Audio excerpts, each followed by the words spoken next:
This week on World Traveler Cooking, we're going to work with something the Germans call Henschenschmaltz, or as the Indonesians call it, minyak ayam.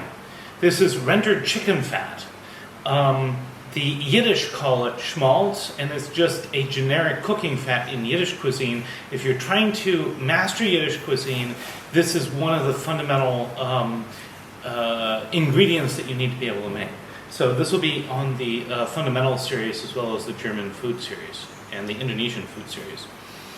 Minyak ayam or Henschenschmalz, this rendered chicken fat, is a very mild flavored animal cooking fat. You can make it at home very, very easily. Just simply save chicken skins and render them in the oven, as I'll show you today. Now, today I just have 2 packs of chicken skin that I bought at the store. Here we can buy chicken skin at the store. But when I was in Germany basically, and if I were in the US, basically all I do is if I wanted boneless, skinless chicken thighs, I'd buy them with the bones in and the skin on, and I'd pull the skin off and save it.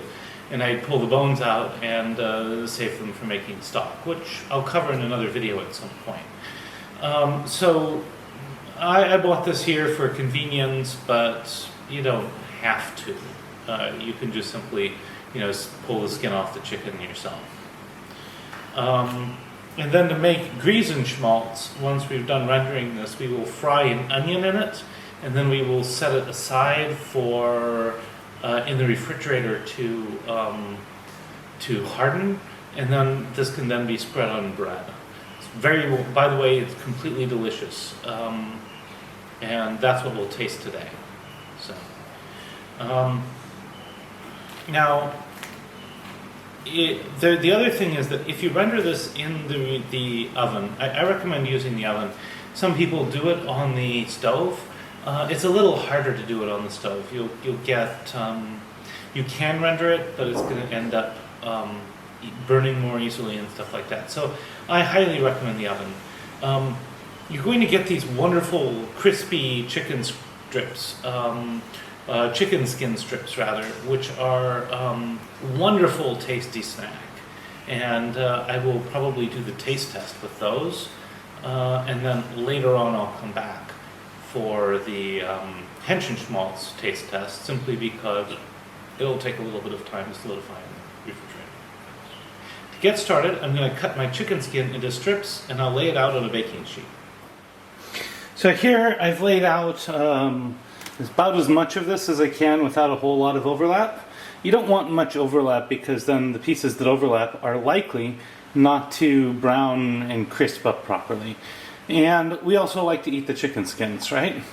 So at this point I'm going to put this in the oven at 200 Celsius, 400 Fahrenheit. You can do a little less, like maybe 175. That's like 350.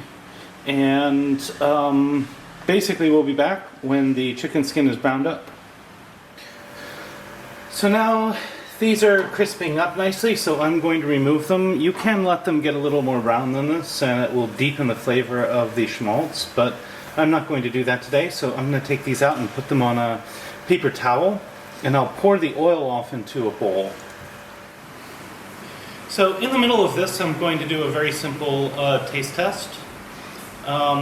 I'm going to just take a couple of these that I've lightly salted, and I'm going to go ahead and try them. These are called Griebenes in Yiddish.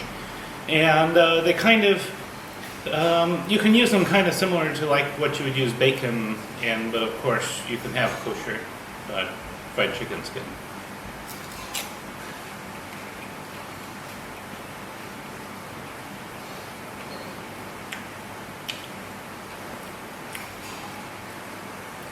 With this little salt, these are really delicious.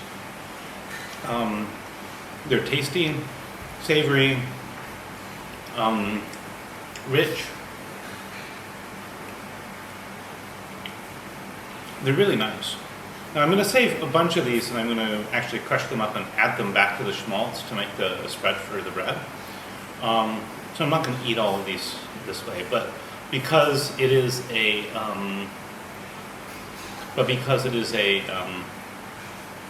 tropical climate, we don't get as much fat from the skin, and so obviously we would, if we just try to crush up all the skin, we'd end up with something that wouldn't be usable. Same thing actually if you're in a temperate climate, but you can you don't have to get rid of as much of the skin in that case. So this is delicious.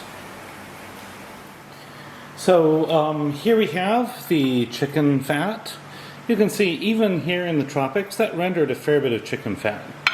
And I have a few bits of cracklings in there. We'll talk about that later. Next, to make the bread spread, I'm going to fry a small onion in this finely chopped. So I swapped this out with a smaller onion just because of the amount of fat. And so I'll put this in a pan, probably one of my nicely seasoned reactive pans, and I'll saute this onion in there.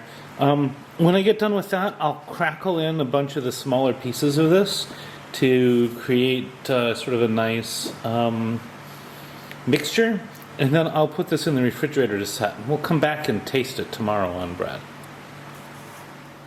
So in my pan here, I'm going to pour most of the oil. I'm going to leave a little bit behind so I don't add all the cracklings. I don't want them to burn.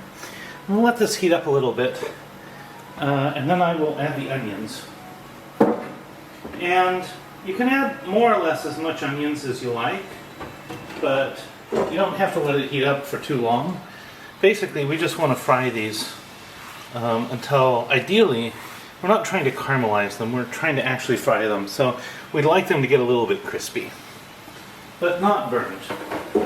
So I'm just going to stir these around for a bit, and I'll be back when we're closer. So you can see that these are just starting to brown just a little bit, or they become quite translucent and they'll brown soon. And we're just going to keep boiling them in the oil until they become just a bit more golden brown. Then we'll start mixing everything together and put it back in the bowl and put it in the refrigerator so that it is set. You know, I might be able to do the taste test later tonight. We'll see.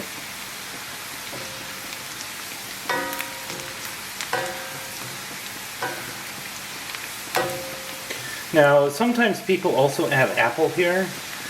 This is common particularly in Germany when you're adding it to lard. But for chicken fat, I think I have not seen apple added to the recipes. But keep in mind you could do it, so feel free to play around with that. You can see the onion pieces are shrinking a bit. That's expected. And they will keep shrinking until they're brown. So I'll be back when we're ready to continue. So now you can see that the onions in fact are nicely browning. So I've taken it off the heat so we don't just completely overcook everything. And I'm going to start stirring in some more of the cracklings. Now, in theory you could probably take these and chop them up on the cutting board, but I like to just take the small pieces and break them with my fingers. Just crumble them in here, so that they're kind of like powdered but in inconsistent sized chunks.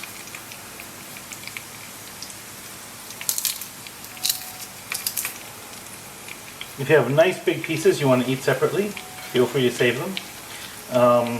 Again, we're not going to add all of this, I don't think. Once you've added some, you can stir it around. Those pieces may be just a little big, but who cares? Everybody likes a little bit of crispiness in their bread stuff. Add a little more.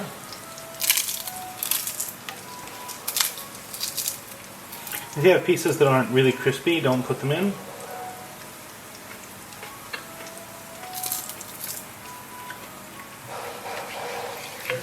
But keep in mind we want this to eventually be a spread, so don't overly load it either. So this is probably pretty close to what we want. Maybe just a little more.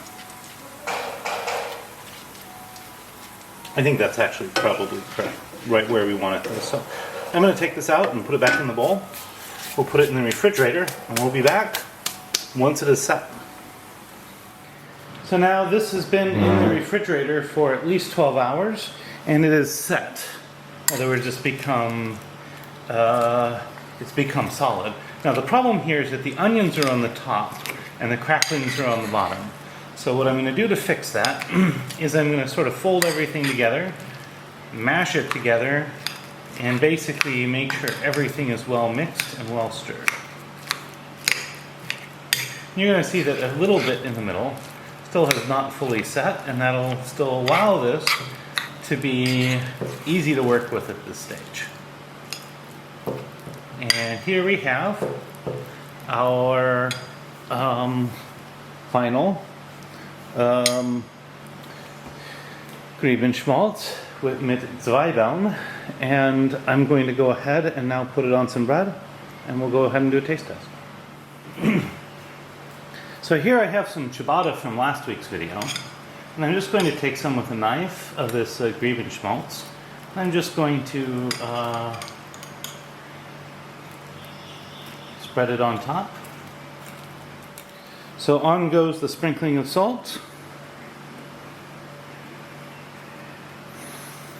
And next up, the taste test. And now for the taste test.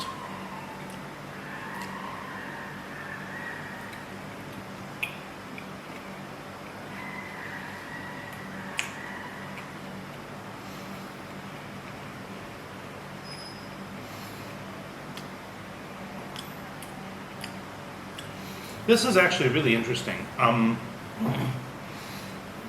You get the crunchiness from the cracklings, the flavor from the onions.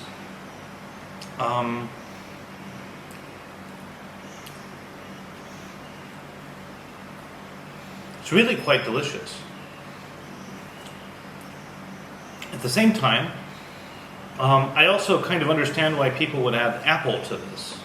Especially if you use a sour apple, it would add a little bit of tartness that could be really, really good as well.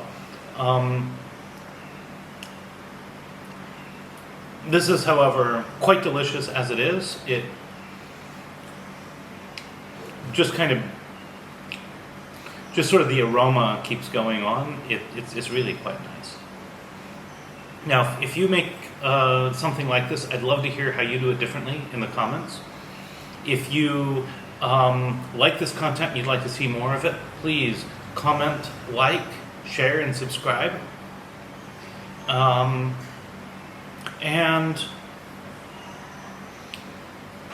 in addition to that, I always put the recipe in the description. So bon appetit, and see you next time.